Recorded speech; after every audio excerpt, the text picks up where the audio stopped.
अस्सलाम वालेकुम। ड्रामा से दो किनारे की आने वाली साहब बहुत दिलचस्प होती जा रही है। शहीर से तलाक लेने के बाद दुर्र शहवार शहीर को हर तरफ बदनाम कर चुका है। सोशल मीडिया पे हर तरफ सिर्फ एक ही बात हो रही है कि शहीर अपनी बीवी को तलाक देने की बजाय उसे मारने की कोशिश कर रहा था। दूसरी तरफ दुर्र शहवार को अब कोई रास्ता नजर नहीं आता तो वलीद की तरफ वापस पलटती है। वो वलीद को फ़ोन करती है और कहती है मैं तुमसे मिलना चाहती हूँ, लेकिन वलीद चूंकि उसे शदीद नफरत करता है, वो कहता है मैं तुमसे क्यों मिलूँ। वो आगे से कहती है कि मैं तुमसे मिलना चाहती हूँ ताकि मैं तुमसे कोई बात कर सकूँ। वलीद पहले तो बहुत इनकार करता है, लेकिन फिर बाद में हामी भर लेता है। ये सारी बातें मावरा सुन लेती है, उसे बड़ा गुस्सा आता है। वो कहती है कि अब वो तुमसे क्यों मिलना चाहती है। वलीद आगे से कहता है कि मुझे नहीं पता, मैं जाऊँगा तो मुझे पता चलेगा कि अब उसका आगे क्या इरादा है। लेकिन मावरा कहती है मैं बहुत परेशान हूँ कि वो कहीं आपको दोबारा मुझसे छीन ना ले। वलीद कहता है कि तुम इतनी इनसिक्योर क्यों फील करती हो। तो वो कहती है कि अगर हस्बैंड इतना अच्छा हो तो उसे खो जाने का हर वक्त डर ही रहता है। मावरा अपनी मम्मा के घर जाती है और उन्हें सारी बात बताती है और कहती है कि मेरा डर ऐसे ही नहीं था। वो वलीद से मिलने की कोशिशें कर रही है। वो मुझे और वलीद को अलग करना चाहती है, क्योंकि वो मुझे जब खुलेआम धमकी दे के गई है कि वो वलीद को मुझसे अलग कर लेगी।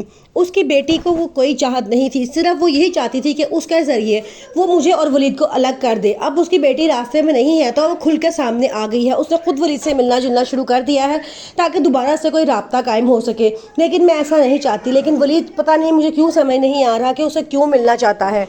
दुर्र शहवार जो कभी किसी को खुश नहीं देख सकती थी, आज खुद अकेली रह गई है। अब उसके पास कोई भी नहीं है जिसके साथ वो दुख सुख करे या ज़िंदगी गुजारने की कोशिश करे। उसकी मामा जो हमेशा बीमार रहती हैं, उसका भाई तैमूर हर वक्त काम पे रहता है। अब दुर्र शहवार घर में अकेली खामोश और रोती रहती है। दुर्र शहवार को अपनी गलतियों का एहसास होता है। उसकी मम्मा उसे बहुत समझाने की कोशिश करती हैं कि तुमने वलीद के साथ बहुत बुरा किया है, काश तुम वलीद के दिल में छुपा एक हमदर्द इंसान पहचान लेती और आज उसको इस तरह छोड़ के या धुतकार कर ना जाती।